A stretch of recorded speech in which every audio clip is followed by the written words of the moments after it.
Buenas, mi nombre es Olga Morales, soy neumóloga pediatra y hoy vamos a hablar de una de las entidades más frecuentes o de los síndromes más frecuentes en pediatría, que es el síndrome broncoobstructivo. Eso no es una enfermedad, es un síndrome. ¿Y eso qué significa? Que en ese síndrome están incluidas muchas enfermedades que con una historia clínica bien detallada hay que dilucidar en el paciente. Entonces, ¿por qué hablar entonces de síndrome broncoobstructivo? Porque es una causa frecuente de hospitalización y de consultas por el servicio de urgencias, porque genera gran mortalidad y porque genera altos costos para el sistema de salud.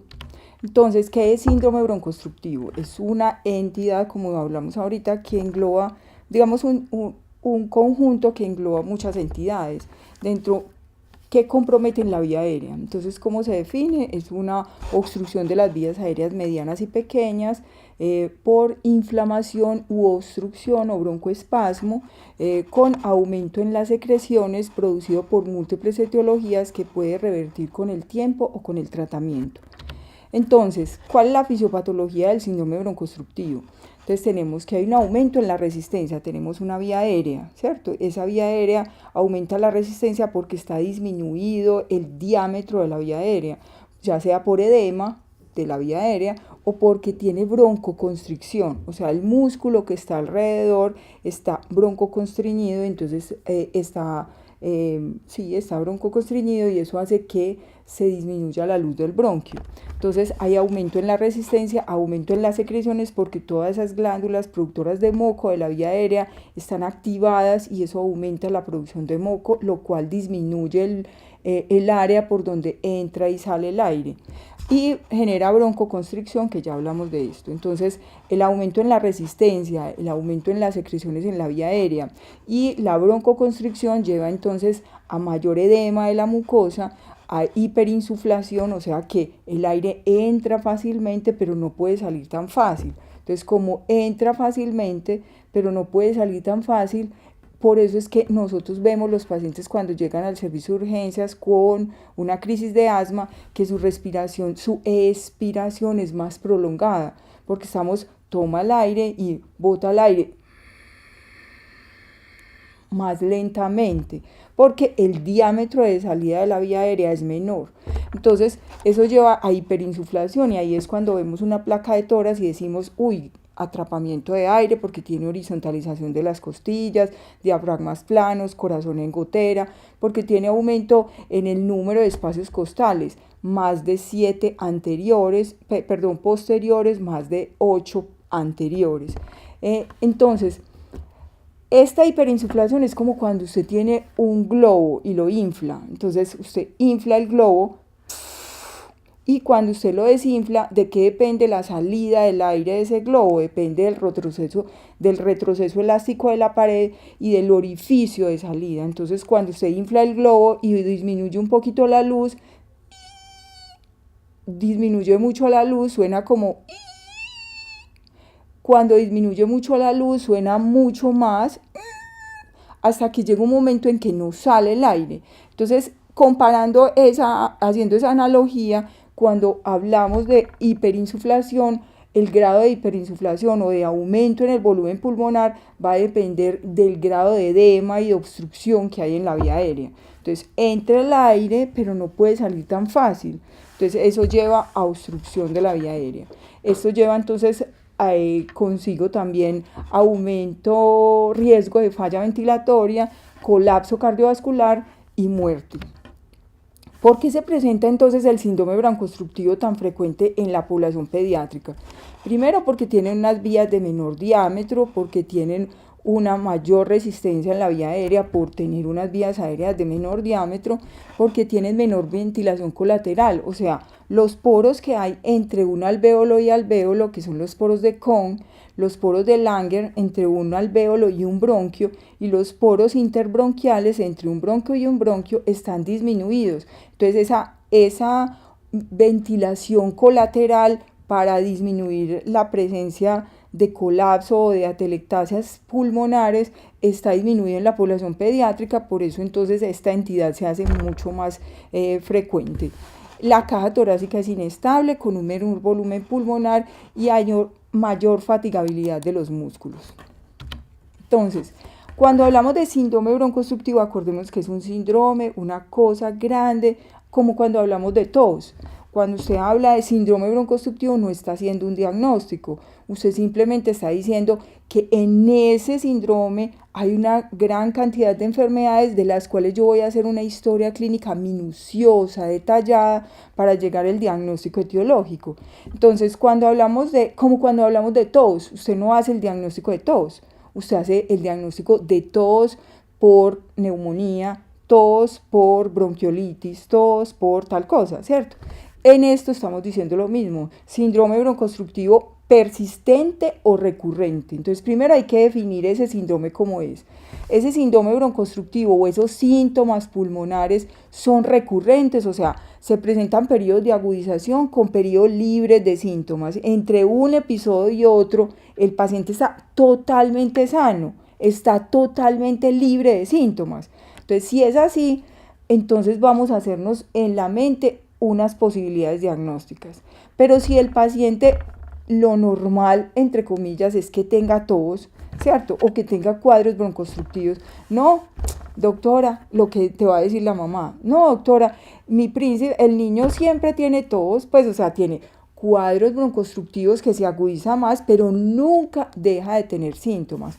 Entonces, usted muy, muy, muy importante en esto, que defina con la mamá si el príncipe nunca tiene episodios libres de síntomas. Si el paciente tiene episodios libres de síntomas, estamos hablando de un síndrome broncoobstructivo recurrente, o sea, le dan episodios de agudización con periodos libres de síntomas. Pero si estamos hablando de un síndrome broncoobstructivo persistente, el paciente tiene periodos de agudización sin periodos libres de síntomas. Y eso nos debe orientar mentalmente a otra cosa. Entonces, también nos tenemos que preguntar, ¿ese síndrome broncoobstructivo que es persistente afecta a otros sistemas? O sea, no solamente el pecho es el que está comprometido o tiene compromiso de otros sistemas, diarreas frecuentes, deposiciones abundantes con grasa, otitis a repetición, compromiso en piel. Otras entidades están presentes al mismo tiempo de ese paciente que tiene cuadros broncoobstructivos o no tiene compromiso de otros sistemas. Entonces también nuestra mente se va hacia unas posibilidades diagnósticas, ¿cierto? Afecta el estado nutricional. Un niño asmático, así sea un asmático grave, no afecta la talla. En términos generales, pues, no estamos hablando del paciente con alergia alimentaria, bueno, o el paciente que tiene unas condiciones muy específicas, pero en términos generales un paciente con asma no afecta la talla. Entonces, si afecta la talla, yo me tengo que pensar que ese príncipe posiblemente tiene otras condiciones, otras causas de síndrome broncoobstructivo diferentes a asma. ¿Mejora con el tratamiento? Es otra pregunta que me tengo que hacer. O sea, si yo le pongo el inhalador, ¿el paciente mejora o no mejora? ¿Cierto? Le estoy poniendo el inhalador. Hay que preguntarle a la familia, ¿usted se le está poniendo el inhalador o hay que leer el lenguaje no verbal del paciente y de la familia? Porque posiblemente usted le pregunte, ¿le está poniendo el inhalador? Y la familia le conteste, sí, pero ese silencio de pronto te hace pensar a vos que el paciente no se está haciendo el inhalador como usted se lo mandó, o no se lo está haciendo por muchas razones, por miedo a los inhaladores, por los costos, por la técnica de hacerle el inhalador. Bueno, muchas otras condiciones pueden hacer de que no le aplique los inhaladores en forma permanente. Entonces, cuando yo tengo un síndrome broncoobstructivo recurrente, o sea, tengo periodos de agudización con periodos libres de síntomas, las posibilidades más importantes para el síndrome broncoobstructivo recurrente son asma, un sibilante transitorio o un sibilante temprano. Pero cuando yo estoy pensando en un paciente con un síndrome broncoobstructivo persistente, o sea, tengo periodos de agudización sin periodos libres de síntomas, tengo que pensar en otras posibilidades. Asma moderada o asma grave, tengo que pensar en fibrosis quística, displasia broncopulmonar, disquinesia ciliar primaria, neumopatías aspirativas, ¿sí? Entonces tengo que pensar en trastorno de la deglución, enfermedad por reflujo, fístula traqueosofágica, o tengo que pensar en otras condiciones, inmunodeficiencias primarias, secundarias, o sea, engloba muchas otras posibilidades. Entonces, si bien lo que la mayoría de las veces por las que silba el pecho es el asma, hay otras condiciones por las cuales silba. Entonces, no todo lo que silba es asma, pero si silba piensa en asma. ¿Por qué? Porque asma es la mayor cantidad de los pacientes, pero hay otros pacientes que silba el pecho, pero no son necesariamente asma. Entonces, cuando hablamos de asma que no se controla, entonces consideramos que hay un asma verdadero, asma de difícil control, que a pesar de estar en el paso 4 o 5 del GINA no ha alcanzado el control, y asma falso, o sea, un síndrome, unos síntomas que se parecen a asma, pero no son asma realmente. Entonces, el falso asma agrupa muchas posibilidades de causas de sibilancias que llevan a una pobre respuesta en el tratamiento. Entonces, cuando sospechas que no es asma lo que tiene el paciente, entonces primero, historia perinatal, por eso es la historia detallada lo que hace que usted piense qué posibilidades tiene. Entonces hay que empezar, embarazo normal, parto normal, cuánto pesó al nacer, cuándo se le cayó el cordón umbilical. Acuérdese que hay inmunodeficiencias relacionadas con los macrófagos que hacen que uno de los signos pues indirectos de esto es que tenga una caída tardía del cordón umbilical. ¿El meconio fue el primer día o se demoró mucho? Porque ahí vamos a pensar en entidades como fibrosis quística, que en algunas oportunidades las deposiciones se demoran. O sea, se demora para hacer las primeras deposiciones. Entonces es una historia detallada desde el principio, que es lo que nos va a dar la luz para otras posibilidades diagnósticas. Entonces tenemos historia perinatal y familiar. Entonces, ¿qué podemos pensar si yo tengo una historia perinatal? Si nací pretérmino, si nací antes de las 34 semanas, tengo que acordarme que el reflejo de deglución, succión, respiración se adquiere a las 34 semanas de edad gestacional. O sea que si yo nazco antes de esa semana, si yo soy prematuro, ese príncipe no sabe tragar y posiblemente no se defienda cuando traga. Si a usted se le va algo por el camino viejo, una de las respuestas que usted hace es una tos intensa, ¿cierto?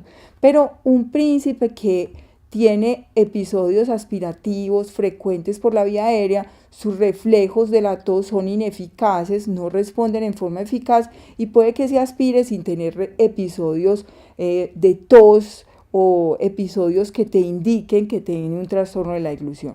Entonces, historia perinatal nos va a servir para pensar, ¿es displásico o tiene un trastorno de la deglución? Historia familiar. Entonces, ¿qué podemos pensar en eso? Pacientes que tienen fibrosis quística, antecedentes familiares de fibrosis quística, de disquinesia ciliar, de inmunodeficiencias, una tuberculosis en la familia, de pronto algún familiar murió de tuberculosis, entonces puede ser una causa de la tos que presenta el paciente en este momento. Entonces, síntomas presentes desde el nacimiento o el periodo perinatal. Entonces ya habíamos descrito algunos de estos. Historia familiar de algunas enfermedades respiratorias inusuales, fibrosis quística, enfermedades neuromusculares también puede ser una posibilidad, teniendo en cuenta que posiblemente estos pacientes no se van a manifestar con tos, con ahogo con los líquidos, ¿sí? Sino que simplemente presentan cuadros broncoobstructivos o neumonías a repetición sin una causa, entre comillas, clara, ¿cierto? Sino posiblemente porque se aspiran, pero no defienden la vía aérea. Enfermedades graves del tracto respiratorio superior, por ejemplo, inmunodeficiencias, disquinesia ciliar primaria, voy a tener episodios recurrentes de otitis o de sinusitis a repetición. Tos húmeda persistente. Un niño no expectora antes de los 5 años. Si expectora antes de los 5 años, tengo que pensar que tiene un síndrome sinobronquial, que tiene una tos, una fibrosis quística, una disquinesia ciliar. Entonces, posibilidades: fibrosis quística, bronquiectasias por alguna causa, pueden ser bronquiectasias posinfecciosas, por ejemplo, una bronquitis bacteriana prolongada, que es después de un episodio viral, queda una tos que ya es húmeda. y esa tos húmeda es porque tengo infección agregada por hemófilus influenza o por neumococo, ¿cierto? Entonces el paciente hay que tratarlo con antibióticos, trastornos de la deglución, inmunodeficiencias, disquinesia ciliar primaria. Vómito excesivo, enfermedad por reflujo, pero muchos de los pacientes que tienen enfermedad por reflujo no tienen vómitos recurrentes, sino que tienen síntomas como cuadros broncoconstrictivos a repetición, pobre ganancia de peso y de talla, y en las noches, digamos, una manifestación que dicen los papás es la tragadera, como la sensación de que está tragando permanentemente, ¿cierto? Bueno, entonces disfagia, lo que dijimos ahorita, trastornos de la deglución, disnea acompañada de mareos y hormigueo periférico, que es en los procesos de hiperventilación, ¿cierto? O ataques de pánico. Hay que pensar en esos niños que tienen historias complejas de violación, hay que pensarlo en niños que tuvieron muertes de sus padres, o sea, en condiciones sociales que son desfavorables, y una forma de escapar de esa situación desfavorable es esos episodios de pánico o esos episodios de hiperventilación por alguna razón. Estridor inexplicable, entonces patologías laríngeas o de la tráquea. Los niños tienen estridor que puede ser inspiratorio, usualmente cuando tienen compromiso de las cuerdas vocales, de la laringe, ¿cierto? Y estridor bifásico, que es cuando tienen compromiso traqueal o de la tráquea media, y estridor expiratorio cuando tienen compromiso de la tráquea intertorácica o de los bronquios intratorácicos pero grandes, ¿cierto? Entonces, usualmente todos los pacientes que tienen estridor, y una de las cosas que se dice es que todo estridor es evidente a los ojos. ¿Eso qué significa? Si usted le hace una laringoscopia, esos pacientes van a tener evidencia de la causa del estridor. O sea, vas a encontrar la laringomalacia, vas a encontrar una tráquea con anillos completos, por ejemplo, o un compromiso extrínseco de la tráquea, ¿cierto? O sea, es evidente a los ojos. Pero no todos los estridores, digamos que hay que estudiarlos. Si es un niño lindo, grande, que va creciendo por su percentil adecuado, que tiene una forma del tórax normal, sin modificación de la forma del tórax, posiblemente, y tiene un estridor inspiratorio, posiblemente es una laringomalacia, y no tenemos que hacer estudios adicionales, sino hacerle seguimiento. Ese estridor debe desaparecer alrededor de los 18 meses, entonces no hacemos estudios adicionales. Pero si es un paciente con un estridor bifásico, o sea, estridor inspiratorio y expiratorio, pensamos más en alteraciones o anormalidades de la tráquea. Si ese niño además está acompañado de modificación de la caja torácica, que usualmente es un hundimiento en esta parte de la tráquea, y alteraciones de la talla, ese príncipe hay que pensar en anormalidades específicas en la tráquea o una respiración ruidosa. Esas respiraciones ruidosas hay que pensar en alteraciones anatómicas de la tráquea, ¿sí? Sea por maduración o sea por la estructura de la tráquea. Entonces hay que hacer una laringoscopia y hay que buscar unas causas de esto, una traqueomalacia, unos anillos completos de la tráquea, un anillo vascular, ¿cierto? Los anillos vasculares son arterias que van por un área que no debería ser. Entonces, al irse por ese lado, ahorita vamos a hablar un poquito de eso, al ir por un lado anormal, generan compresión extrínseca de la vía aérea. ¿Listo? Bueno, otras cosas, entonces, signos torácicos focales, como anormalidades congénitas en el desarrollo de la pared torácica. Entonces, una pared torácica un poquito más estrecha, más pequeña, ¿cierto? Entonces, me hace pensar que de pronto ese paciente también tenga hipoplasia pulmonar, alteraciones cardíacas de ese lado, ¿cierto? Entonces pensar que si estructuralmente el tórax no es simétrico, es posible que las estructuras internas del tórax también tengan anormalidades. Bueno, hipocratismo digital. Ningún paciente con asma hace hipocratismo digital. Entonces, cambios en las uñitas, ¿cierto? Entonces, si un paciente tiene hipocratismo digital, no tiene asma hasta que se demuestre lo contrario. Si bien es cierto que el 5% de la población puede tener hipocratismo digital incipiente, sin ser una cosa anormal, si yo tengo síntomas respiratorios a repetición, alteraciones en el desarrollo, en la talla sobre todo, y cambios de hipocratismo digital, me tiene que hacer pensar a mí que ese paciente tiene condiciones diferentes, como una fibrosis quística, como una disquinesia ciliar primaria o condiciones externas al pulmón, por ejemplo, anormalidades cardíacas o anormalidades hepáticas, pero graves, ¿sí? Bueno, retardo pondoestatural, entonces, como decíamos ahorita, el asma per se solita no genera cambios en la talla, pero condiciones como fibrosis quística, disquinesia ciliar, inmunodeficiencias primarias sí pueden llegar a generar alteraciones en la tráquea, en el tamaño de la vía aérea, ¿listo? En el tamaño del paciente.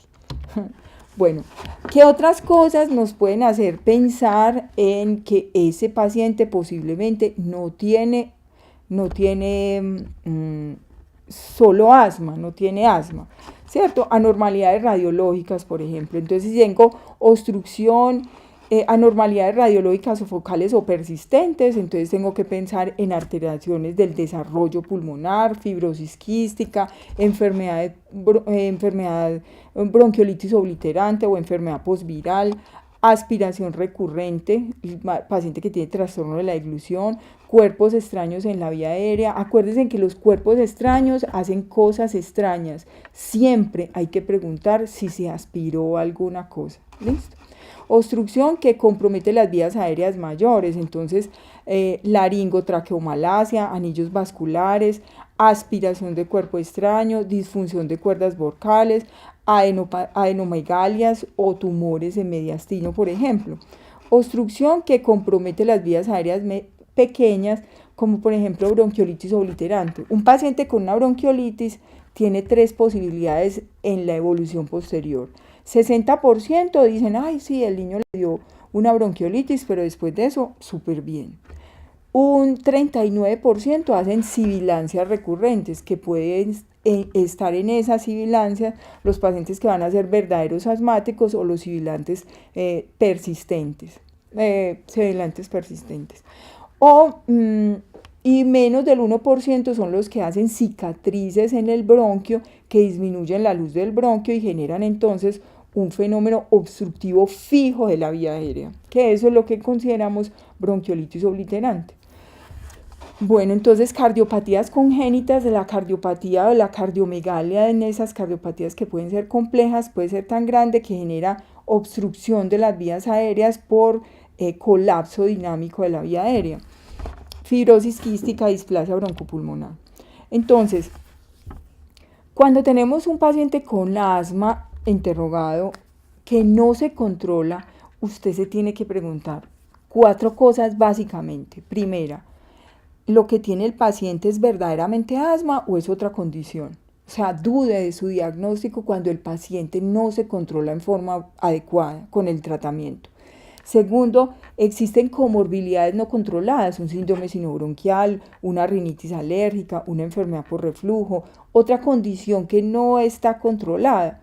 Existen factores agravantes ambientales, ¿sí? Por ejemplo, soy alérgico a los hongos y tengo una humedad grande en la pieza, en mi habitación tengo una humedad grande. Entonces tengo un desencadenante cerca de mí que no permite que me controle en forma adecuada.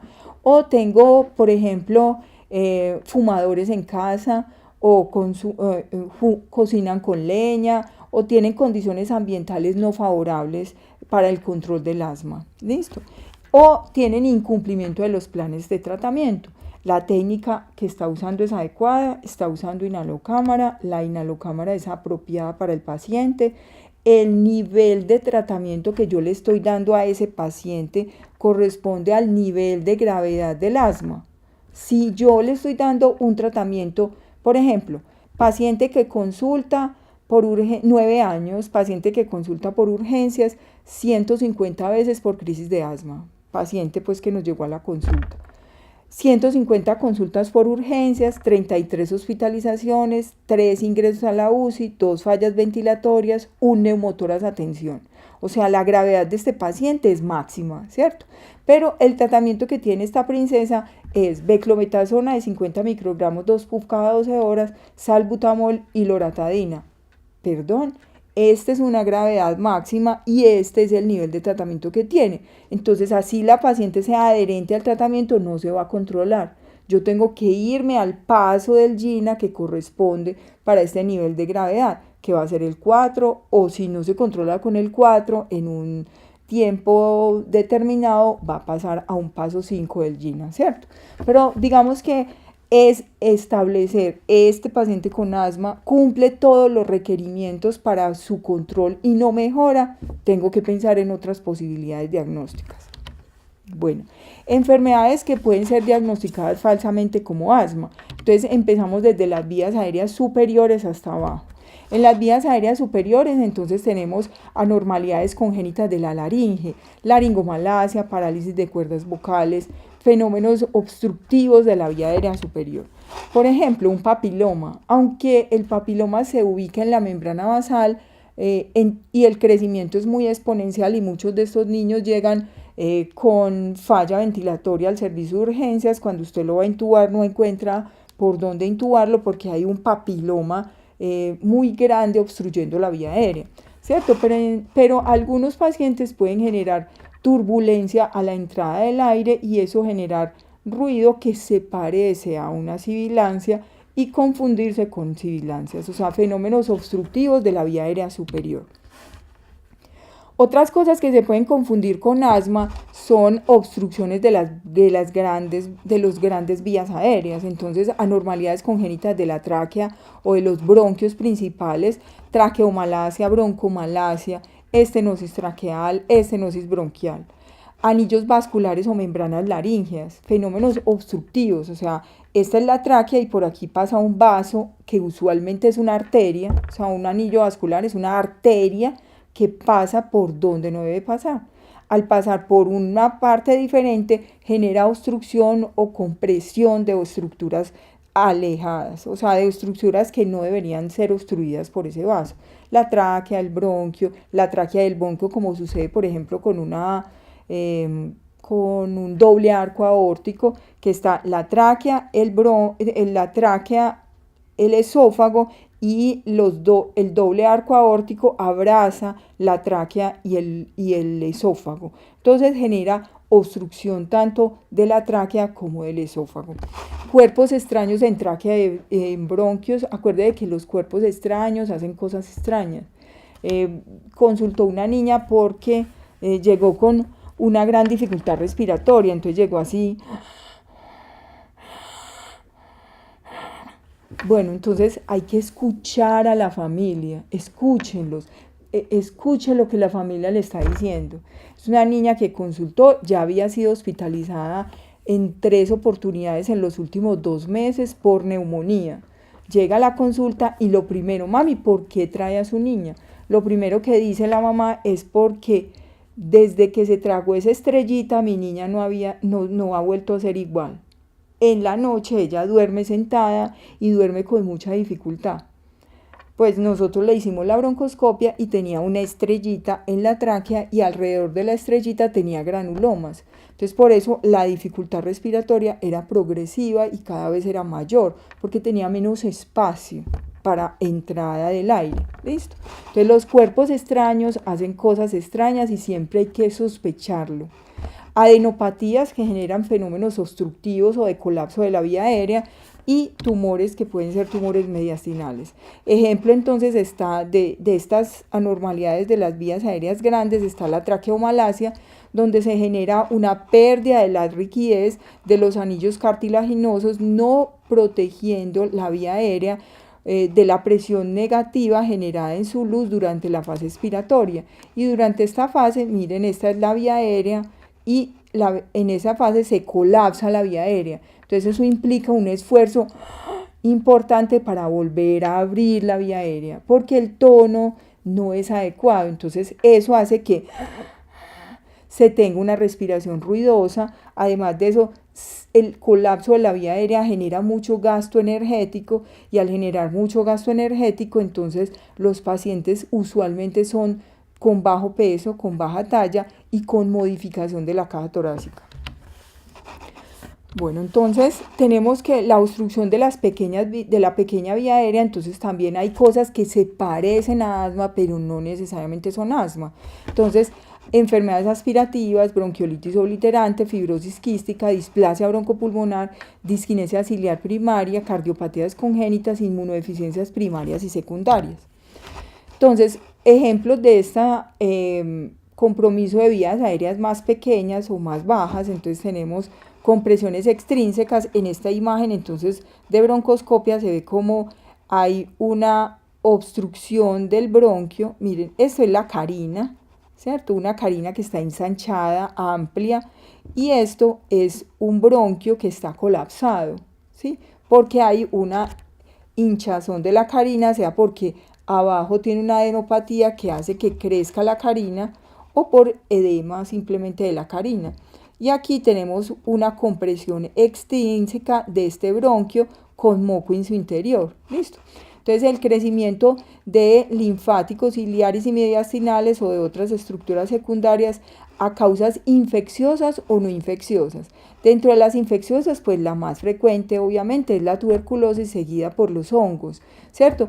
Pero dentro de las infecciosas tenemos una gran variedad donde están los tumores, la sarcoidosis, otras entidades, que producen entonces compresión de los bronquios adyacentes o de la tráquea con disminución del tamaño y o el drenaje de los bronquios, que lleva entonces a endobronquitis, inflamación de dentro del bronquio. Entonces, como dijimos, la compresión extrínseca infecciosa, lo más importante es la tuberculosis o los hongos, y los no infecciosas, entonces tenemos sarcoidosis, las inmunodeficiencias, los tumores, sean sólidos o no, pues en los sólidos tendrían las metástasis de estos tumores, las cardiopatías y los anillos vasculares. Entonces, la clínica de estos pacientes sería entonces tos, que habitualmente es seca, a veces es con una forma quintosa o una forma ruda, como una tos metálica, disnea, sibilancias, disfonía, disfagia, entre otras condiciones. Entonces, repasando entonces en la tuberculosis, yo puedo tener un nódulo solitario o puedo tener un complejo de Ghon cuando tengo el ganglio más un compromiso linfangítico y el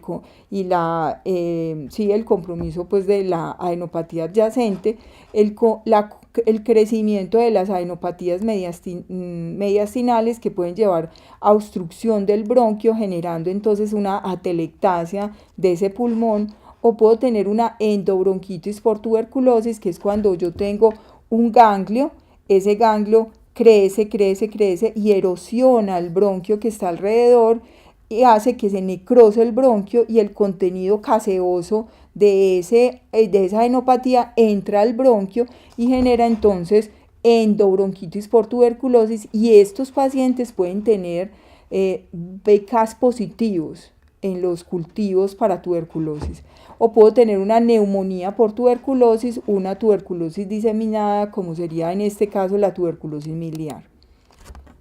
Bueno, ejemplos entonces de cuadros broncoobstructivos generados por obstrucción. En este caso es un príncipe con una tuberculosis, donde estos son las adenopatías mediastinales y se evidencia el aumento en el volumen pulmonar, ¿cierto? Entonces los espacios posteriores son los que se cuentan así: 1, 2, 3, 4, 5, 6, 7, 8, 9 espacios, pero estos son los posteriores, y los anteriores se miden así: 1, 2, 3, 4, 5, 6, ¿cierto? Entonces tiene aumento en el número de espacios costales, habíamos dicho más de 8 posteriores, más de 7 anteriores. Corazón en gotera, que se ve aquí más o menos un corazón en gotera, y acuérdese que si la placa lateral está bien centrada, el corazón siempre besa el esternón, siempre está en contacto con el esternón, no debe haber parénquima pulmonar, no debe estar esto negrito que se ve acá, porque eso nos está diciendo que este paciente tiene signos de atrapamiento de aire. La parte retrocardíaca siempre es negra, siempre. Si tiene un componente posterior, hay que pensar que tiene una neumonía, que tiene una atelectasia, que tiene una malformación pulmonar, por ejemplo, un secuestro pulmonar, entre otras posibilidades. Entonces, ¿qué otras cosas generan obstrucción de la vía aérea que habíamos dicho? Entonces, las cardiopatías congénitas, miren la posición de la tráquea, bronquio derecho, bronquio izquierdo, la posición del tronco de la pulmonar, pulmonar derecha, mire que va sobre el bronquio, y pulmonar izquierda, ¿listo? Y el arco aórtico, ¿cierto? Entonces, cosas que generen crecimiento de estas estructuras van a generar compromiso de los bronquios que están alrededor.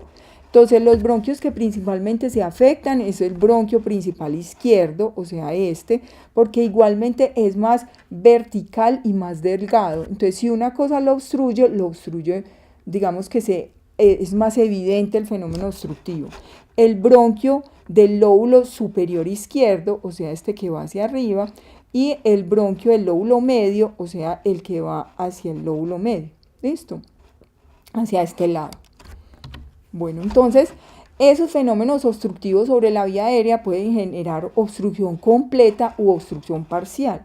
Dentro de la obstrucción completa, entonces, es la formación de atelectasias completas, o sea, se obstruye completamente este bronquio. De ahí para allá no hay aire, no hay ventilación, no hay intercambio, pues allá ya más distal, no hay ventilación.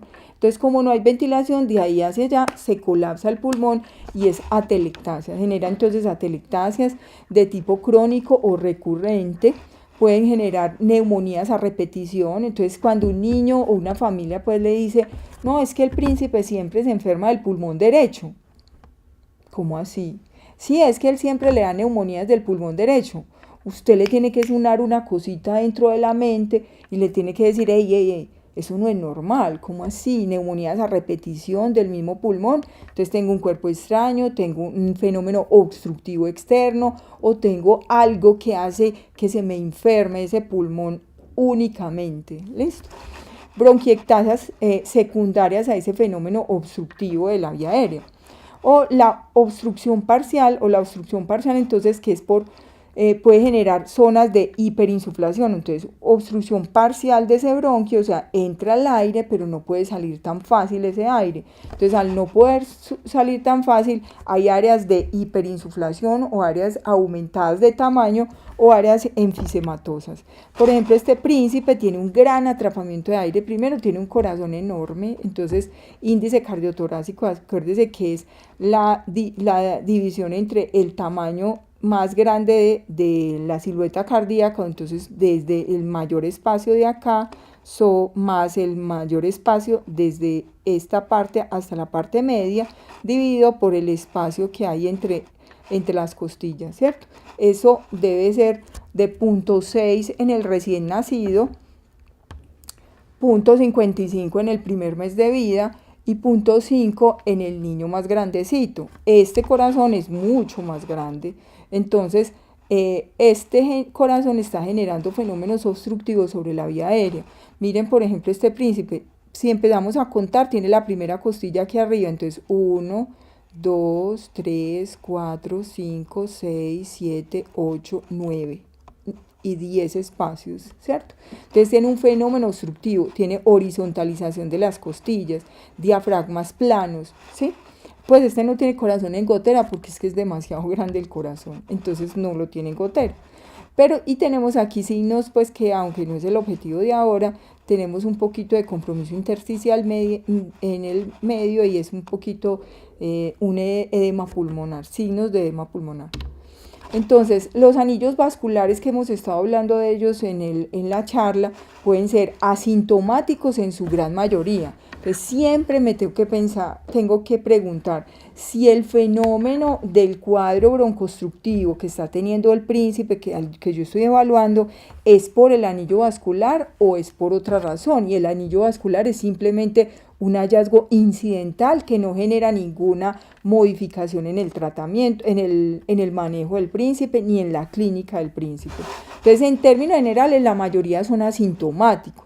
Algunos pueden ser sintomáticos generando estridor, vómitos recurrentes, disfagia, regurgitación, síndromes broncostructivos o dificultad respiratoria, crisis de sofocación, apnea, cianosis, ¿cierto? Retardo en el crecimiento. Pero hay unos de estos anillos vasculares que frecuentemente generan síntomas y hay otros anillos vasculares que infrecuentemente generan síntomas. Dentro de los que frecuentemente generan síntomas está el doble arco aórtico. Entonces, normalmente la aorta tiene dos estructuras, dos bracitos, por decirlo así, y la anterior se involuciona y se forma en un ligamento. Pero por alguna razón ese anillo o esa arteria anterior continuó en el desarrollo y abraza entonces la tráquea y el esófago. Al abrazarlo va a generar tanto síntomas traqueales como esofágicos. ¿Listo? La arteria pulmonar izquierda, o sea, esta pulmonar izquierda viene por encima de la tráquea y del bronquio izquierdo. Entonces, es la arteria pulmonar izquierda aberrante o SLIM de la pulmonar. Esta arteria pasa por encima y disminuye la luz del bronquio derecho. Usualmente genera hiperinsuflación de un pulmón. Entonces, cuando usted está leyendo una placa de tórax, debe decir si tiene atrapamiento de aire en forma bilateral o es en forma unilateral, ¿cierto? Entonces, porque esta es una posibilidad diagnóstica, un SLIM de la pulmonar si tienes una hiperinsuflación de un solo pulmón, del pulmón derecho. Los anillos vasculares que infrecuentemente dan síntomas son la arteria innominada aberrante o arteria carótida izquierda. Es una arteria que pasa por encima de la tráquea y genera entonces síntomas de compresión de la tráquea, ¿cierto? O la arteria subclavia derecha aberrante, que es la que pasa por detrás del esófago y es una de las razones para uno pedir el estudio de esófago, estómago y duodeno para buscar arterias, digamos, para buscar anillos vasculares o anormalidades esofágicas. Pero el que tú logras ver con el esófago, estómago y duodeno o es el doble arco aórtico o es la arteria subclavia derecha aberrante.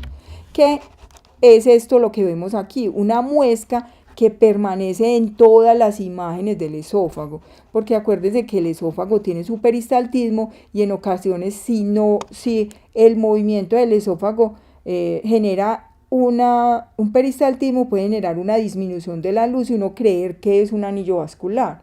Entonces, esa muesca debe ser permanente en todas las imágenes que se ven en la tomografía, en el esófago, estómago y duodeno. Entonces, tener en cuenta que la historia clínica es el elemento más importante para el diagnóstico de esta entidad, o sea, de este síndrome. O sea, es una cajita donde echamos un poco de diagnósticos. Esa cajita se llama síndrome broncostructivo. Entonces, una historia clínica completa. Recordar que tenemos que tener una mirada interesada en lo que está diciendo el paciente. No nosotros aquí mirando el computador. Sí, señora, diga pues a ver, rápido. No, es una mirada interesada. Cuénteme, señora, ¿qué le pasa a su niño? ¿Desde hace cuánto? Mire a sus pacientes a los ojos. Dele tiempo para que expresen lo que tienen que expresar.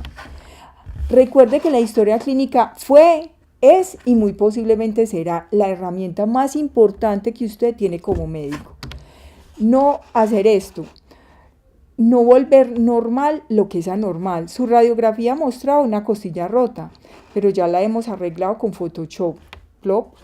Señora, tranquila, que eso es normal. 10 deposiciones al día, doctor, es normal. Sí, qué intestino el suyo, qué belleza de intestino. Ojo con eso. Lo que es anormal, así yo no sepa qué tiene. ¿Listo? Entonces, ¿cuál es el diagnóstico que tienen estos pacientes? Vamos a ir describiendo esas historias clínicas y ustedes en su casa van pensando qué posibilidades diagnósticas más adecuadas tiene este paciente. Caso número 1, paciente de 5 años con antecedente de cuadros broncoobstructivos persistentes con expectoración desde los 3 años de edad, atelectasia basal derecha y neumonías a repetición que comprometen el mismo lóbulo pulmonar. Entonces ahí, en ese momento, una luz de neón le tiene que quedar a usted aquí en el ojo, una cosa que le estorbe, que usted diga, ¿cómo así que este príncipe se enferma del mismo pulmón siempre? Eso está muy raro, ¿cierto? O sea, que algo le diga a usted que eso no es normal que se enferme del mismo pulmón, que se enferma, pues en términos generales, no es normal, ¿cierto?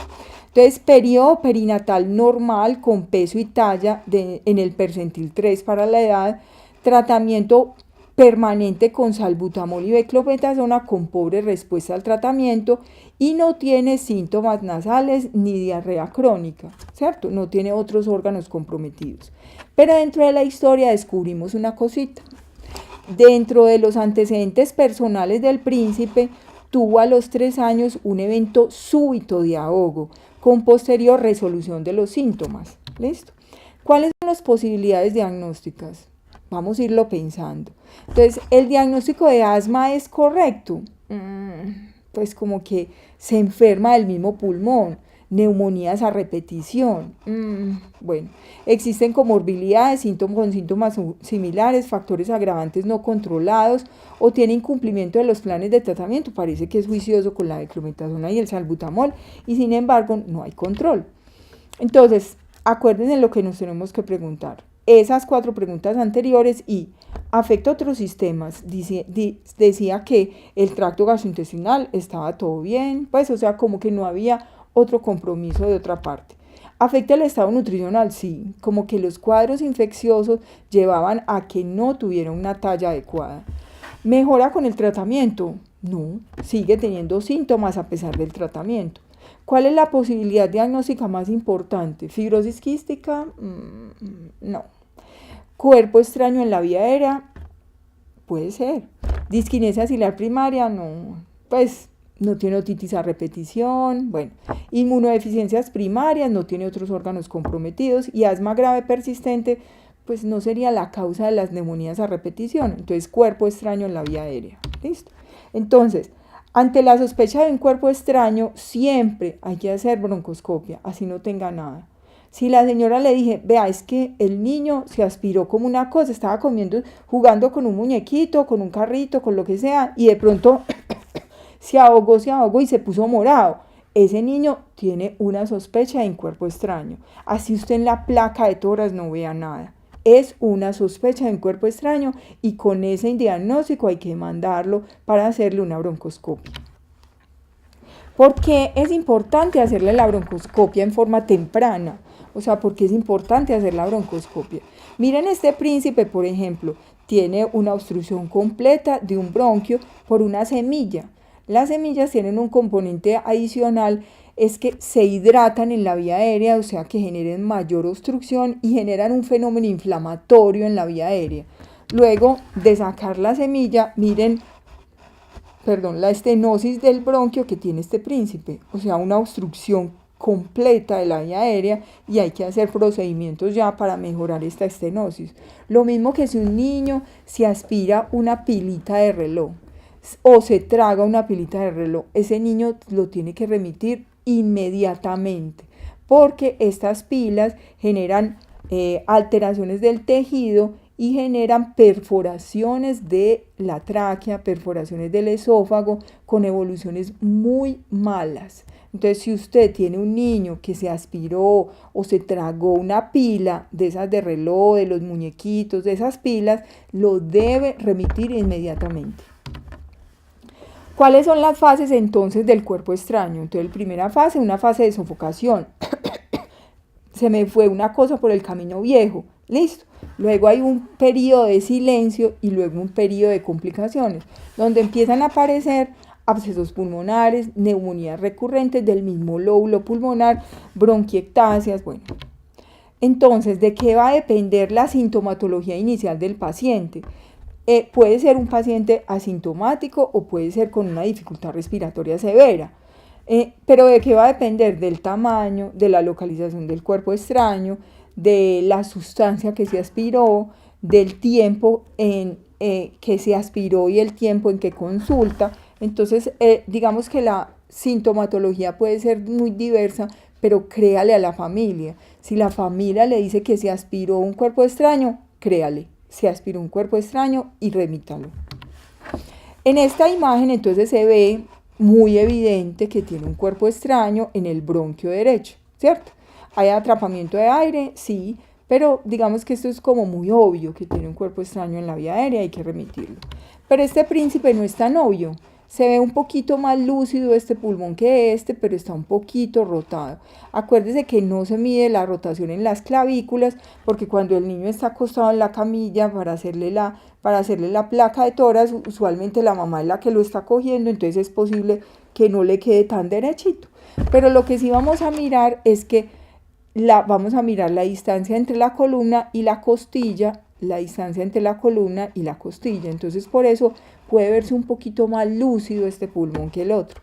Pero si usted tiene la firme sospecha de que tiene un cuerpo extraño, le toma una radiografía con rayo horizontal. Entonces acuesta al paciente sobre el lado izquierdo y como el pulmón es una esponjita, es un boje, esto es un bofe, ¿cierto? El bofe es chicludito, ese es el bofe, el pulmón del animal es el bofe, nosotros tenemos bofe. Entonces es chicludito, el mediastino se va contra el pulmón. Entonces debe disminuir el volumen del pulmón, o sea, lo que sucede en la primera imagen, ¿cierto?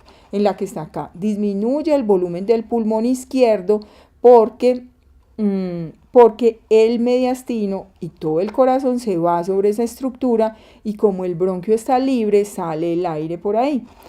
Pero si lo acostamos en este mismo paciente sobre el lado izquierdo, es posible que haya una obstrucción del bronquio que no permita la salida del aire. Entonces eso lleva a un atrapamiento de aire y no disminución del volumen de ese pulmón. Entonces eso es un signo indirecto de atrapamiento de aire. El segundo caso, este es un príncipe que ya no nos acompaña en este plano terrenal, pero es una hermosura, un príncipe espectacular que nos enseñó muchas cosas. Paciente de 7 años con antecedentes perinatales normales, pero que a los 2 meses de vida presentó una bronquiolitis grave. Acuérdese que eso ya le tiene que quedar a usted como una luz de neón, diciéndole, hey, ¿qué posibilidades tengo yo de un príncipe que nació bien, periodo perinatal bien y le dio una bronquiolitis grave? ¿Cuáles son los 3 caminos que puede tener ese niño? Estar normal 60%, 39%, estar anormal, con sibilancias recurrentes o menos de 1% quedar con una bronquiolitis obliterante o un patrón obstructivo sin reversibilidad de la vía aérea.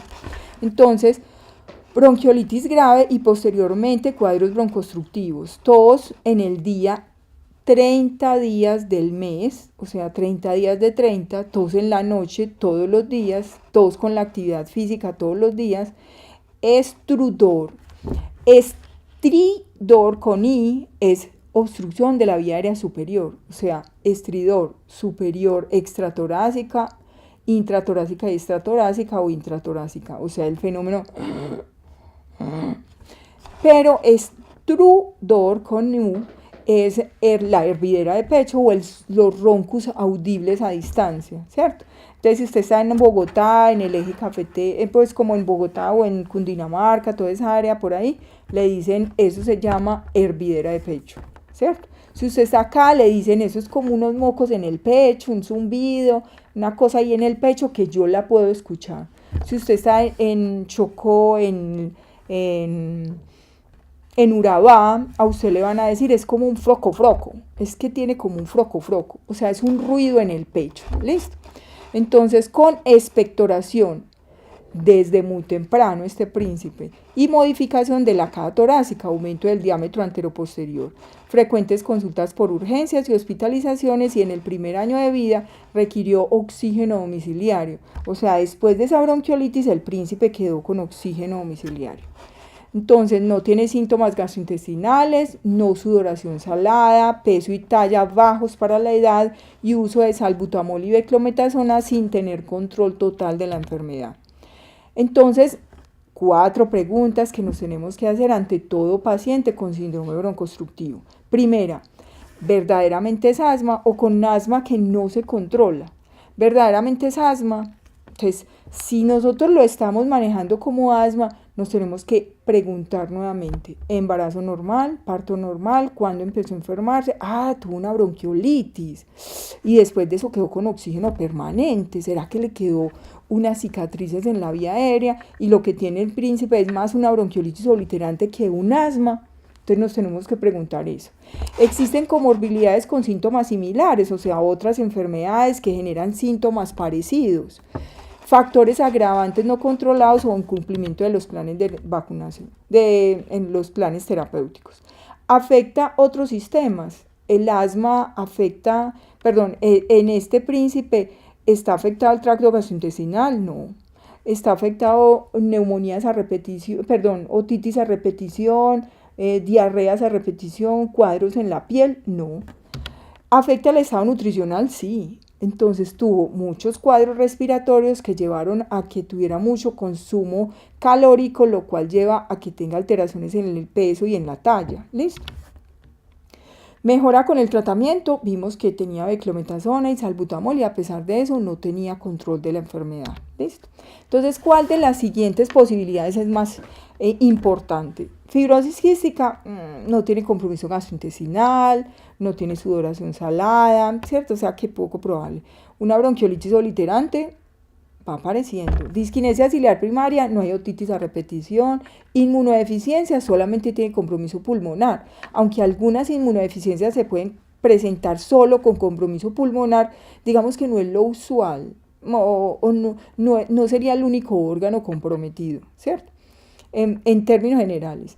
Y asma grave persistente, pues sí, pero acuerden que el asma no afecta la talla, así sea un asma grave, en términos generales, ¿cierto? Entonces, la más probable es una bronquiolitis obliterante. Entonces, tenemos que preguntarnos: antecedentes perinatales normales, o sea, el antecedente perinatal es normal.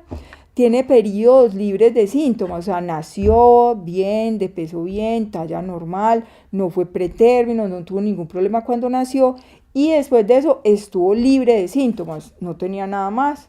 Bueno, tiene infecciones virales severas, graves, infecciones recurrentes, insuficiencia respiratoria crónica, infección viral severa, o sea, tuvo una bronquiolitis grave. Y posterior a eso, una insuficiencia respiratoria, síntomas persistentes con requerimientos de oxígeno, que fue lo que le pasó a este príncipe. Ausencia de otras enfermedades que puedan explicar los síntomas y exámenes complementarios compatibles con la enfermedad. Entonces, la clínica, ¿qué sería? De 4 semanas, a 6 semanas después del fenómeno de bronquiolitis, el paciente persiste con tos, con disnea, con sibilancias y con requerimientos de oxígeno. Tiene además un patrón que es una curva de obstrucción. Entonces acuérdese que esta espirometría, usted dice: tome el aire, bote el aire, tome el aire, bote el aire. O sea que la forma inspiratoria está en la parte inferior y la expiratoria en la parte superior. Y eso es el volumen corriente, o sea, tome el aire, bote el aire. Luego, tome todo el aire, bótelo con fuerza, tome todo el aire. Listo. Entonces, en el patrón de salida del aire hay un patrón obstructivo y por eso esta curva es cóncava. ¿Listo?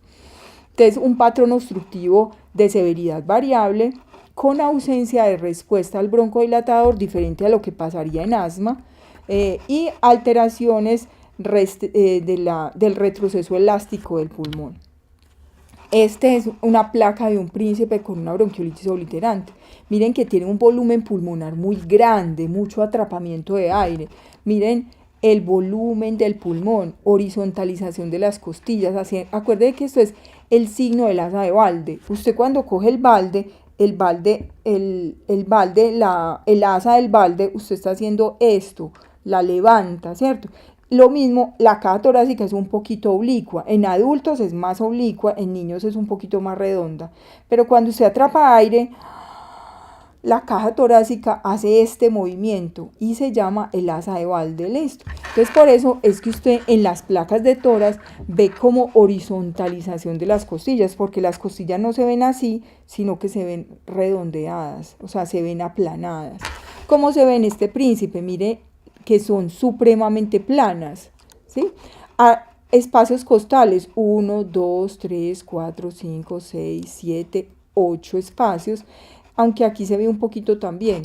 Miremoslo por este lado, 1, 2, 3, 4, 5, 6, 7, 8, 9 espacios costales. Posteriores y anteriores, acordémonos que los medimos así.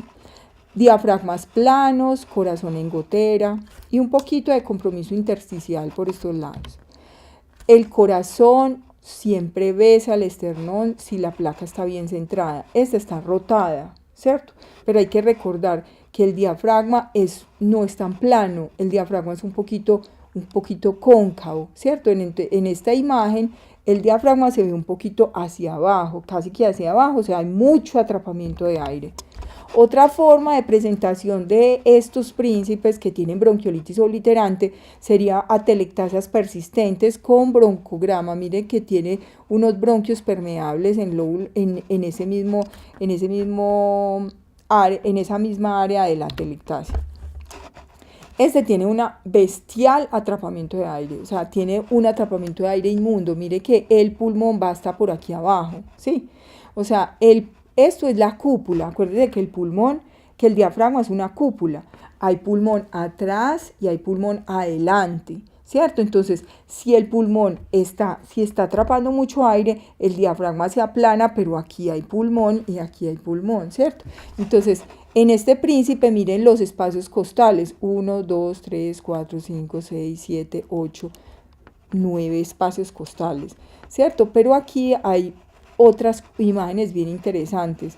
Entonces, horizontalización de las costillas, diafragmas planos, mírese cómo se ve de plano, pero este niño tiene además unas condiciones especiales que son unos caminitos que se ven hacia arriba, estos caminitos que se van hacia acá, que son bronquiectasias, ¿listo?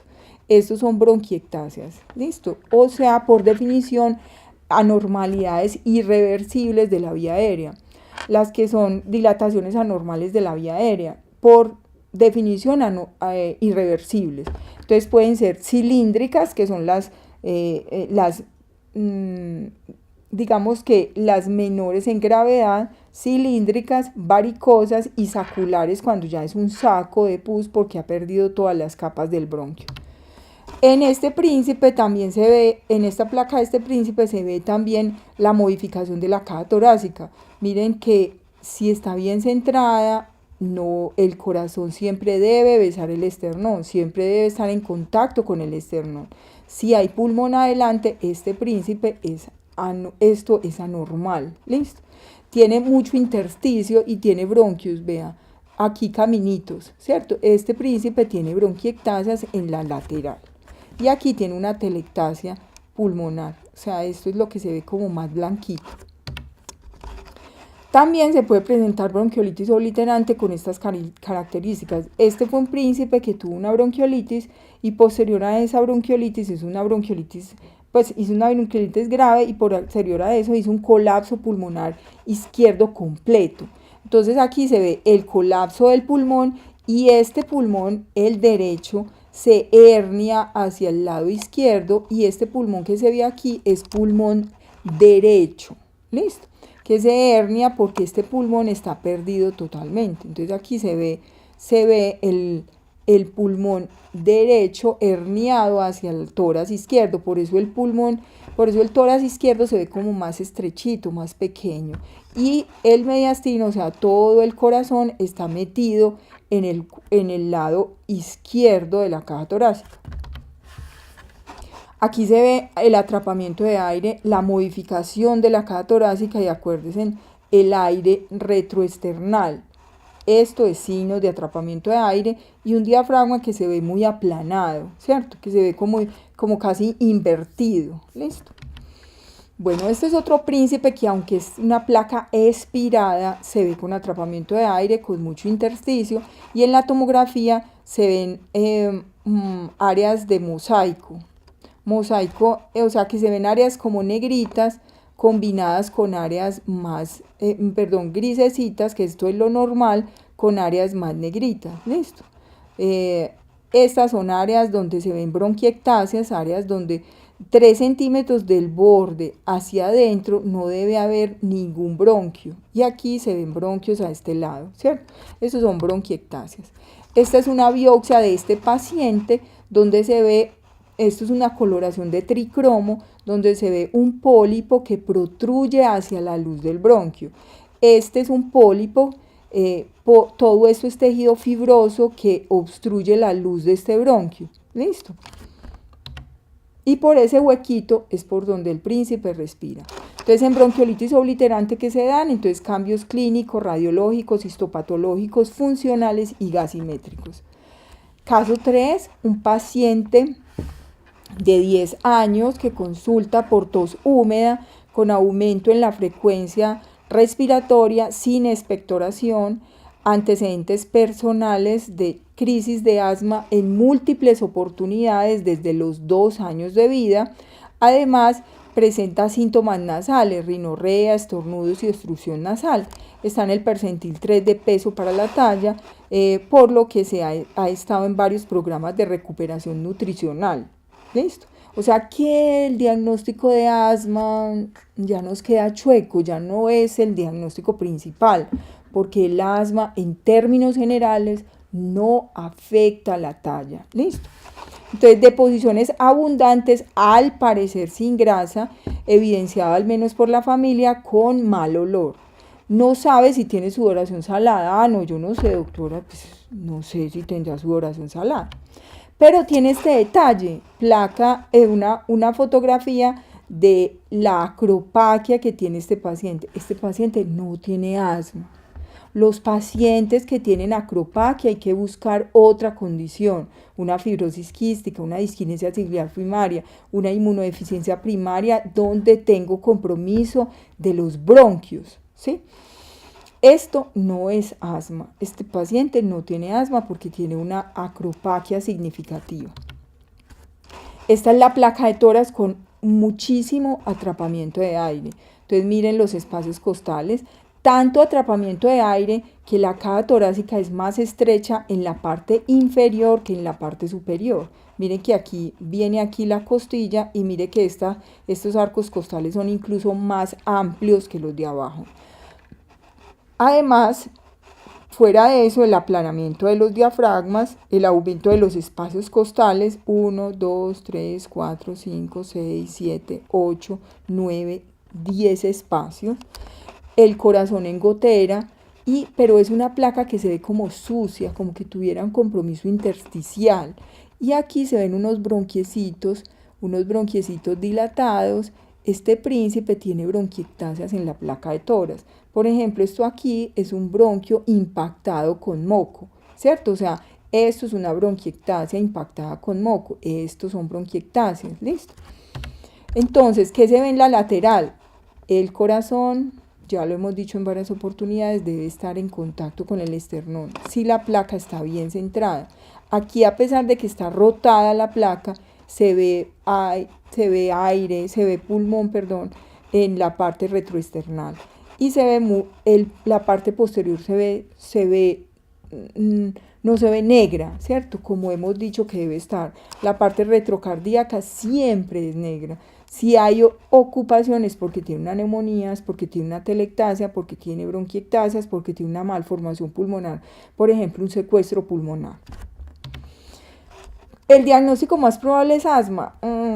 Es poco probable, existen comorbilidades, factores, puede que cumpla todos los otros, pero es muy obvio que no es asma, ¿cierto? Afecta a otros sistemas, pareciera que afectará el tracto gastrointestinal, ¿cierto? Deposiciones de mal olor, como abundantes, ¿cierto? ¿Afecta el estado nutricional? Sí, tanto que ha tenido que que ha ingresado 2 veces a recuperación nutricional.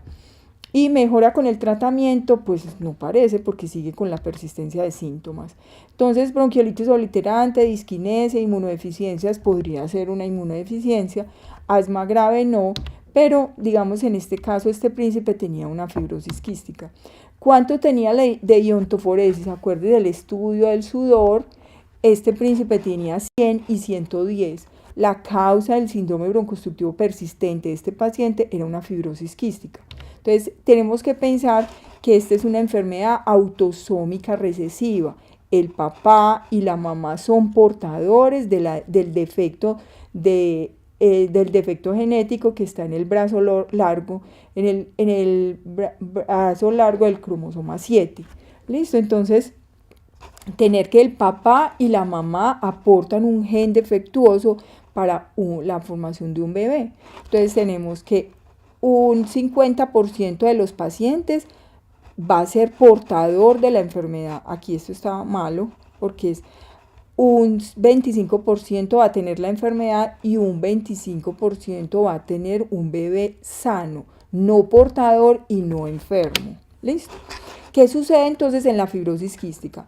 Hay una anormalidad del gen CFTR que lleva a una proteína CFTR anormal que se ubica en la membrana basal de las glándulas, de los productores de moco, ¿cierto? Entonces se ubica en la membrana basal, en la superficie de las células, y esa función del CFTR es sacar cloro para mantener la estabilidad del líquido periciliar.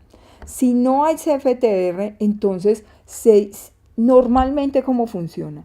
Hay una contrarregulación entre el canal de sodio y el canal de cloro. El canal de sodio, permite la entrada de sodio y por ende arrastrar agua a la célula. El canal de cloro, o sea el CFTR, permite la salida de cloro y por ende arrastrar agua. ¿Qué sucede? Si yo tengo normalmente mucho líquido periciliar, el que permite el movimiento de la cilia, entonces lo que sucede es que mi canal de sodio se va a abrir para que arrastre sodio y arrastre agua y se mantenga la estabilidad del líquido periciliar y la cilia se pueda mover y movilizar el moco que está sobre el líquido periciliar. ¿Listo? Pero si yo, por ejemplo, tengo muy poquito líquido periciliar, ¿cierto? Estoy muy deshidratada por alguna razón, entonces se disminuye el líquido periciliar y eso hace que se active la célula y se abra el canal de cloro y permite la salida de cloro, lo cual arrastra agua para mantener la estabilidad del líquido periciliar. Si no hay canal de cloro, o sea el CFTR está malo, entonces lo que sucede es que no se transporta en forma adecuada el sodio y el cloro. Por lo tanto, el líquido periciliar se va a deshidratar porque el canal de sodio no tiene quien lo contrarregule. Entonces va a permitir la apertura y la entrada y la entrada y la entrada de cloro. ¿Listo? Al permitir la entrada de cloro, entonces se disminuye el líquido periciliar. Y esa disminución del líquido periciliar hace que el aclaramiento del moco sea ineficaz, porque la cilia no puede moverse, porque no hay líquido que permita su movimiento. Entonces por eso dice que el transporte anormal de sodio y de cloro lleva a un moco anormal porque tiene mucho DNA, por lo cual es muy pegajoso, es un moco muy adherente. ¿Listo? Que lleva a aclaramiento anormal del moco, o sea, salida anormal del moco porque es muy chicludo, por decirlo de alguna forma, y se pega a la vía aérea, lo que no permite su salida en forma eficaz. Ese moco, como es rico en DNA, permite que se colonice por bacterias.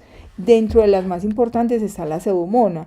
La pseudomonas es una bacteria ubicua que está en todas partes, pero que normalmente la pseudomonas entra a la célula, se pega al moco y puede ser depurado, pero como este moco no se depura tan fácilmente, permanece ahí, permanece en la vía aérea. Además, el CFTR permite que la pseudomona entre a la célula para que sea destruida dentro de la célula.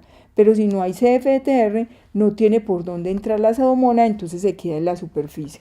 Entonces, infección principalmente por pseudomonas, pero puede ser por estafilo, por Burkholderia cepacia o por otras bacterias que son frecuentes en ellos. Esto lleva entonces a una respuesta inflamatoria aumentada y la formación posterior de bronquiectasias. Las manifestaciones en los niños son muy diversas y dependen de la cantidad de CFTR que tengan en la superficie. Entonces, si yo tengo el 100% de CFTR sobre la superficie, o sea, yo soy una persona sana, no soy ni portadora ni enferma, yo, pues obvio, no tengo síntomas. Si este príncipe es portador, la mayoría no tienen síntomas, algunos pueden tener poliposis o pueden tener algunos síntomas inespecíficos de mala absorción, pero en términos generales no van a tener síntomas. Si yo tengo menos del 10% de expresión del CFTR sobre la superficie, yo voy a tener clínica de fibrosis quística. Y la clínica es muy variada, depende de si yo tengo el 10% de expresión del CFTR sobre la superficie, yo voy a tener azoospermia, ¿cierto? Pero si tengo menos del 10% de presentación, pues puedo tener una fibrosis quística de la cual llamamos no clásica, donde yo tenga compromiso pulmonar con bronquiectasias, algo de síndrome de mala absorción, pero puedo tener incluso iontoforesis normales o indeterminadas. Y si yo tengo muy poquita expresión del CFTR sobre la superficie, yo voy a tener una fibrosis quística clásica como la conocemos, o sea, sinusitis, compromisos respiratorios a repetición, principalmente enfermedad de la vía aérea, o sea, broncorrea, niños que empiezan a expectorar desde temprano, formación de bronquiectasias, síndrome de mala absorción, usualmente deposiciones abundantes, con grasa, de mal olor, brillantes. La mamá dice como si la nalguita le brilla, como si tuviera aceite en el popó. Es una de las descripciones más importantes, además de sudoración salada. Se han descrito 7 mutaciones del gen CFTR, entonces la primera de clase 1, que es cuando hay un codón de parada prematura, o sea, como cuando uno tiene un dientecito del cierre malo, cuando se está formando la proteína, simplemente llega hasta un punto y de ahí no sigue la formación de la proteína, se trunca la proteína.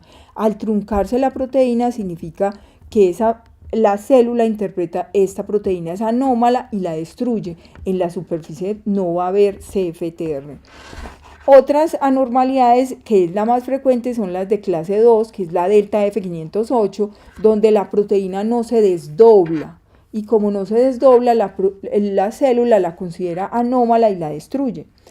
En la superficie también, entonces llega el CFTR, pero no se puede fosforilar la proteína, por lo cual no puede permitir la salida del cloro.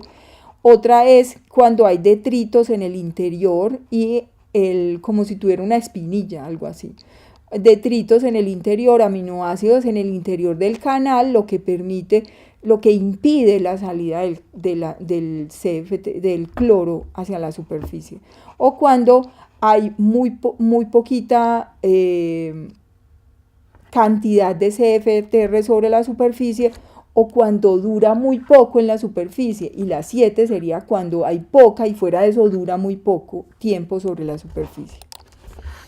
Entonces, como vemos en esta gráfica, la fibrosis quística puede tener un compromiso clásico donde yo tengo vía aérea comprometida, enfermedad hepática, hepatobiliar con formación de cirrosis, compromiso intestinal, que en el neonato se puede manifestar como una obstrucción intestinal o ileomeconial, o puede manifestarse con obstrucción intestinal en el adolescente o en el niño más grande o en el adulto, que se llama DIO, síndrome de obstrucción intestinal distal, que puede ser completo o incompleto. Compromiso pancreático endocrino con el síndrome de mala absorción, porque se producen las enzimas pancreáticas, pero ellas normalmente se producen y se liberan inactivas y se activan posteriormente en el intestino. Pero en estos pacientes lo que sucede es que se producen, se liberan, pero hay obstrucción de los conductos biliares, de los conductos pancreáticos, porque hay obstrucción, porque el moco es espeso en todas las partes del cuerpo. Esto hace que se active las enzimas en el páncreas, y al activarse en el páncreas lo van destruyendo progresivamente y van generando ocupación del páncreas por grasa. Entonces, síndrome de mala absorción, por eso hay que dar reemplazo enzimático para estos pacientes. Páncreas exocrino, ellos hacen páncreas exocrino, y el páncreas endocrino es cuando hacen una diabetes asociada a la fibrosis quística. Que usualmente hay que empezar a buscar esta diabetes asociada a la fibrosis quística en niños mayores de 6 años. Sudoración salada, porque en la piel el CFTR actúa en forma diferente. Está en los ductos de la glándula, y lo que hace el CFTR es recapturar cloruro de sodio. Pero si el CFTR está malo, no recaptura el cloruro de sodio y se queda en el conducto de la glándula, que sale como sudor. Y al salir como sudor, es un sudor más salado, con mayor contenido de cloruro de sodio. Entonces, por eso, una de las manifestaciones de los niños con fibrosis quística o de los adultos con fibrosis quística es que tienen una sudoración salada, ¿sí? Que algunos de los niños que tenemos, los hermanitos son los que han hecho el diagnóstico y dicen: mi hermanito sabe como raro, ¿sí? Entonces ahí hay que ponerle cuidado. Bueno, y compromiso de los órganos genitales: los hombres usualmente son infértiles y las mujeres tienen disminución de la fertilidad, pero pueden tener hijos, ¿cierto? En la fibrosis quística no clásica puede tener compromiso de la vía aérea o cirrosis o síndrome de mala absorción en menor grado, pero la iontofóresis puede ser normal o indeterminada. Y en el compromiso de un solo órgano puedo tener asma con características no usuales, como un asma con formación de bronquiectasias, por ejemplo, o infertilidad simplemente, o sea, no tiene compromiso gastrointestinal, nutricional, no tiene compromiso pulmonar, no tiene sudoración salada, pero tiene una azoospermia. Y en el estudio de la azoospermia hay que considerar la posibilidad de una fibrosis quística. Entonces, en estos pacientes que tenemos dudas diagnósticas, hay que hacer estudio completo, o sea, estudio genético, haciendo una secuenciación completa del gen CFTR. Bueno, entonces, la iontoforesis puede ser negativa, indeterminada o positiva, y depende de la técnica que utilicemos. Técnicas cualitativas, o sea, nanoduct, macroduct, entonces consideramos negativos menor de 60, indeterminados de 60 a 80 y positivos mayor de 80. Y cuantitativo, cuando utilizamos la técnica de Gibson y Cook, que es la técnica que ha sido descrita y la que usualmente se considera como un gold estándar en el diagnóstico de la fibrosis quística. Solo hay 1 o 2 centros en el país que tienen esta prueba. Entonces se considera negativa menor de 30, depende del tipo de paciente, menor de 30, pero entre 30 y 40 se considera negativa, indeterminada de 40 a 60 y positiva mayor de 60.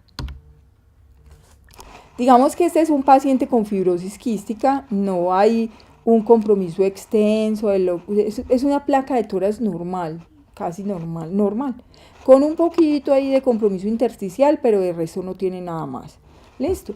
Pero lo importante es hacer el diagnóstico en este punto, donde el compromiso pulmonar no es importante, donde el compromiso nutricional no es severo, porque si hacemos el diagnóstico en este punto de la enfermedad, posiblemente sea insuficiente, o sea, sea insuficiente todo lo que hagamos o todos los esfuerzos que hagamos para mantener el paciente con una salud adecuada. Aquí ¿qué se ve? Primero, que esta paciente está muy desnutrida, ¿cierto? No tiene nada de panículo adiposo, tiene un gran atrapamiento de aire en forma generalizada, un corazón en gotera, diafragmas planos, mayor número de espacios costales, 1, 2, 3, 4, 5, 6, 7, 8, 9 espacios, pero miren la distancia que hay entre este espacio y este espacio, nos está hablando que hay mucho atrapamiento de aire. Bronquiectasias en lóbulos superiores, los niños con fibrosis quística hacen más compromiso de lóbulos superiores que de otras áreas del pulmón. Usualmente empiezan por compromisos de los lóbulos superiores y posteriormente hacen compromisos de otras áreas del pulmón. Y tiene signos indirectos de hipertensión pulmonar. Esto está hiperinsuflado, pues y muy poco vascularizado, y vemos como el hilio se clampa, o sea, de ahí no parece seguir circulación hacia ese lóbulo superior. Caso 4, entonces paciente de 7 años de edad, quien consulta por 4 días de evolución de astenia, adinamia, hiporexia, fiebre y dificultad respiratoria. Con ese cuadro clínico usted piensa en una neumonía, en un cuadro respiratorio infeccioso, muy posiblemente. Se hace una radiografía de tórax que muestra atrapamiento de aire en forma generalizada, pérdida pues en forma bilateral, con pérdida en el volumen pulmonar izquierdo. O sea, atrapamiento de aire, pero el volumen pulmonar izquierdo está disminuido. Imágenes compatibles con bronquiectasias, opacidad basal izquierda, se diagnostica neumonía y se inicia antibióticos. Miren este pulmón donde hay, este diafragma está elevado, aunque se ve pulmón por aquí, ¿cierto? La cámara gástrica, pero se ve pulmón sobre esa estructura que es el diafragma y se ve pérdida de volumen de este pulmón y algunas imágenes por aquí compatibles con bronquiectasias, estas también, y esto es una atelectasia con bronquiectasias. Ese es un corte que de pronto comparado con este es un corte alto, o sea, hubiese sido mejor un corte por aquí, ¿cierto? Pero si vemos este corte es más o menos aquí porque vemos la bifurcación de los dos bronquios. Entonces aquí vemos la bifurcación de los dos bronquios y vemos cómo hay bronquiectasias que van hasta el final de la pared. O sea, esos son bronquiectasias y dentro de la evaluación, durante la hospitalización llama la atención, o sea, siempre los detalles de la historia clínica. Hay una falla en el medro con compromiso nutricional importante con estos valores, además rechazo por la actividad que requieran grandes y medianos esfuerzos, con antecedente de hipotonía en el periodo del lactante y sospecha de trastorno de la deglución sin seguimiento posterior. Pero cuando evaluamos el paciente vimos que tenía muchas consultas por urgencias. Mami, ¿y esto qué pasa? Pues urgencias, un ingreso a la UCI, ¿qué pasa aquí? Pues como que no tiene nada de antecedentes personales. Pero eso no es lo normal que los niños se enfermen. No es lo normal, no es lo normal que uno ingrese a la UCI, ¿cierto? Entonces, ingreso a cuidados intensivos por agudizaciones pulmonares, sin síntomas asociados a trastornos de la deglución, percibidos por los padres. Ellos no veían que se ahogara con líquidos, que se ahogara con ninguno de los alimentos. Dentro de los antecedentes perinatales se encuentra que tuvo un parto vaginal espontáneo prematuro de 36 semanas por ruptura prematura de membranas ovulares sin complicaciones, con peso al nacimiento de 2.250 gramos y un desarrollo psicomotor dentro de los parámetros normales según lo descrito por los padres. Dejo aquí la imagen de este príncipe porque llamaba la atención que cuando tú mirabas al niño, el niño tenía como una dificultad en el seguimiento, o sea, como que un ojito se le cansara, como si tuviera estrabismo, pero el ojito después llegaba a donde debía estar, ¿cierto? O sea, se demoraba para llegar al punto donde estaba enfocando el príncipe, ¿cierto? Entonces, esta es la placa de tórax que tenía en el periodo neonatal y se ve una plaquita como un poquito sucia, ¿cierto? Aunque digamos que no es la más bonita, pero se ve como un compromiso intersticial. Dentro de los antecedentes familiares llama la atención que el padre tiene una historia de disfagia que requirió alimentación por sonda en el periodo del lactante y luego dieta espesa tipo compota, además debilidad muscular y disfagia, la que están presentes en la actualidad. El papá también hablaba como con una papa en la boca, como si le costara hablar, ¿sí? Entonces, ¿afecta a otros sistemas? Sí parece estar afectando otros sistemas, o sea, no parece ser asma solamente. Afecta el estado nutricional, al menos afecta otros sistemas en cuanto a la movilidad de los ojos, en cuanto a la fuerza muscular, ¿cierto? Afecta el estado nutricional, vimos que sí, mejora con el tratamiento no. Entonces podemos decir que es asma, poco probable que sea asma, ¿cierto? Este príncipe tenía una miopatía y eso era lo que lo llevaba a que tuviera un trastorno de la deglución. Como era un trastorno de deglución crónico por mucho tiempo, no tenía reflejos protectores de la vía aérea, por lo cual el príncipe se aspiraba y a pesar de que se aspiraba, no tenía síntomas cuando se le iba la comida por la vía aérea. Entonces hay que pensar en qué condiciones generan bronquiectasias que no son fibrosis quística. Entonces usted tiene bronquiectasias como orientación, como enfoque diagnóstico. Bronquiectasias es el título y usted puede decir bronquiectasias asociadas a fibrosis quística o no fibrosis quística. A fibrosis quística, pues usted va a pensar solamente en fibrosis quística. No asociadas a fibrosis quística, entonces usted va a pensar secuelas postbronquiolitis, secuelas de enfermedades infecciosas, usted va a pensar en fibrosis quística, va a pensar en disquinesia ciliar primaria, en inmunodeficiencias primarias, va a pensar en otras posibilidades diagnósticas. Entonces, en este no se ve muy claro, pero aquí dibujaba completamente la vía aérea. Entonces, ¿qué cosas llevan a trastornos de la deglución? Malformaciones de la boca, de la lengua, de la nasofaringe, de la línea media en general, la prematuridad, recuerde lo que decíamos ahorita, el reflejo succión, deglución, respiración solo se adquiere a las 34 semanas. Si usted nace antes de esa época, usted tiene trastorno de la deglución y hay que enseñarle a comer. Alteraciones miopáticas o neurológicas, incoordinación neuromusculares, congénitas y del reflejo de la deglución. Entonces este príncipe aquí hacía telectasias cambiantes y tiene un tórax en campana. Este tórax en campana es típico de los pacientes que tienen enfermedades neuromusculares que llevan a trastornos de la deglución. En este príncipe se ve mucho más claro. Este es un niño con síndrome de Down que tenía aspiraciones silentes y ve cómo se dibuja toda la vía aérea con el medio de contraste. La comida debería bajar por este lado, pero parte del alimento se va por la vía aérea y dibuja toda la vía aérea. En este paciente también se ve cómo dibuja el medio de contraste la vía aérea. Y esta es una tomografía de un paciente con síndrome de Down a quien tenía estreñimiento y se le daba aceite de ricino para mejorar el estreñimiento, pero tenía trastorno de la deglución silente, entonces ese aceite de ricino se le iba para la vía aérea, lo cual llegaba al pulmón y generó una neumonía lipoidea. ¿Listo?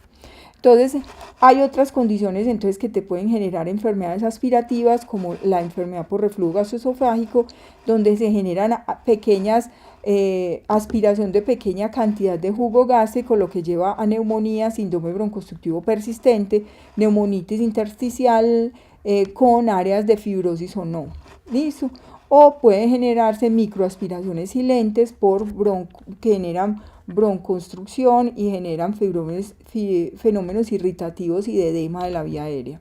Este es un príncipe con un gran atrapamiento de aire, inmenso atrapamiento de aire. Miren que empieza desde aquí 1, 2, 3, 4, 5, 6, 7, 8, 9, 10, 11 espacios. Y esto que se ve aquí, este es un paciente que tenía un antecedente de una atresia esofágica y se le hizo un ascenso gástrico. Ese es el estómago en la caja torácica. O sea, se le hizo un ascenso gástrico porque la estenosis esofágica era muy grande, entonces se tuvo que ascender el estómago y generaba fenómenos aspirativos severos. Mira la gran obstrucción de la vía aérea que tiene, el gran atrapamiento de aire que tiene. Caso 5, entonces, paciente de 7 años con cuadro broncoobstructivos a repetición con expectoración ocasional, además otitis media y sinusitis a repetición. Múltiples hospitalizaciones por síndrome broncoobstructivos y por neumonías. Sin síntomas gastrointestinales, con peso y talla adecuados para la edad. Entonces llama la atención que tiene esta placa de tórax. Cuando los médicos veían esta placa de tórax, entonces por eso, por favor, no veamos normal lo que es anormal. Esta placa entonces la veían así, el corazón para este lado, ay, ¿cómo así? Otra vez marcaron mal la placa, entonces volteaban la placa y veían la placa. No, esta princesa tiene una dextrocardia, ¿listo?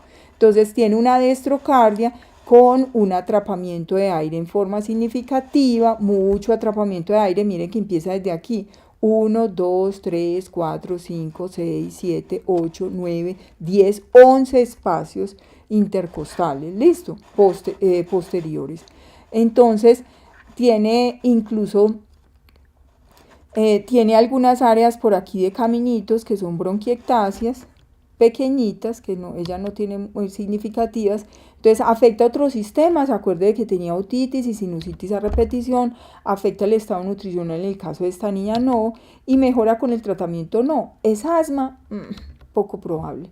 Entonces fibrosis quística no, bronquiolitis obliterante no es el caso, inmunodeficiencias primarias pues con una dextrocardia podría ser, pero no es el caso. Esta princesa tiene una disquinesia ciliar primaria. Cuando disquinesia ciliar primaria, entonces es una anormalidad de la cilia, ¿cierto? Anormalidad estructural o funcional de la cilia.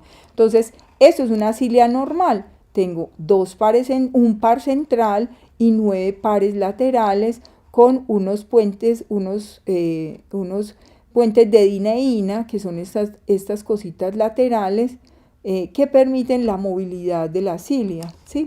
Entonces, ¿cómo se manifiestan las alteraciones de la cilia?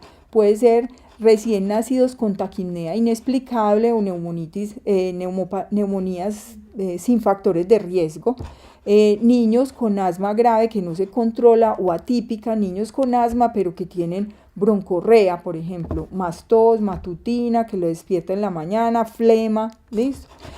Presencia de bronquiectasias de causa no clara, hay que pensar en disquinesia ciliar primaria, problemas de la vía aérea superior, sinusitis, otitis a repetición, dextrocardia, situs inverso, atresia biliar, cardiopatías congénitas también pueden estar asociadas a este síndrome de disquinesia ciliar primaria.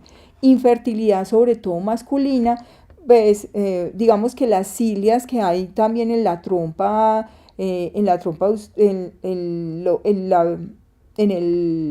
Eustaquio, en las trompas, también van a generar disminución de la movilidad, pero, o sea, que eso puede llevar a infertilidad, pero en los hombres la cola del espermatozoide no tiene una movilidad adecuada. Entonces esto hace que tengan también posibilidades de tener infertilidad. Entonces, puntos claves para llevar a casa: el síndrome broncoobstructivo es muy frecuente en la población pediátrica y no podemos pensar sibilancia solamente es asma. Una historia clínica cuidadosa, detallada, es lo que nos lleva al diagnóstico específico de lo que tiene el paciente.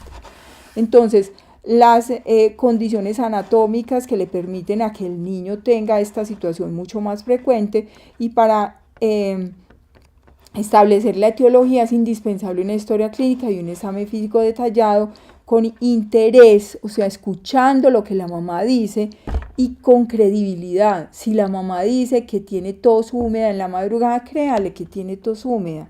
Usted lo ve en una fracción de segundo de lo que significa la vida de este paciente. Entonces, créale a la familia. Esto, para terminar, es un escrito que hizo una niña que ya no nos acompaña en este plano terrenal, Natalie, una niña muy inteligente con fibrosis quística que vivía hospitalizada literalmente, múltiples hospitalizaciones por exacerbaciones por su enfermedad, por asma, por su enfermedad por fibrosis quística, y dice: libre mariposa, mi vida es como una oruga encerrada en su capullo, esperando a tener sus alas para poder volar y ser libre como una mariposa. Algún día voy a ser libre, voy a ser esa mariposa que extiende sus alas para volar y ser libre. Y esos momentos en los que me encontraba en un capullo solo serán un recuerdo más. Mi princesa ya es libre, ya es una mariposa, ya no está en el capullo que era la hospitalización, ya es libre como una mariposa. Entonces, nuestros pacientes, lo más importante es darles calidad de vida, es ayudarlos a vivir mejor, ¿cierto? Entonces, historias clínicas buenas y adecuadas. Listo. Muchas gracias.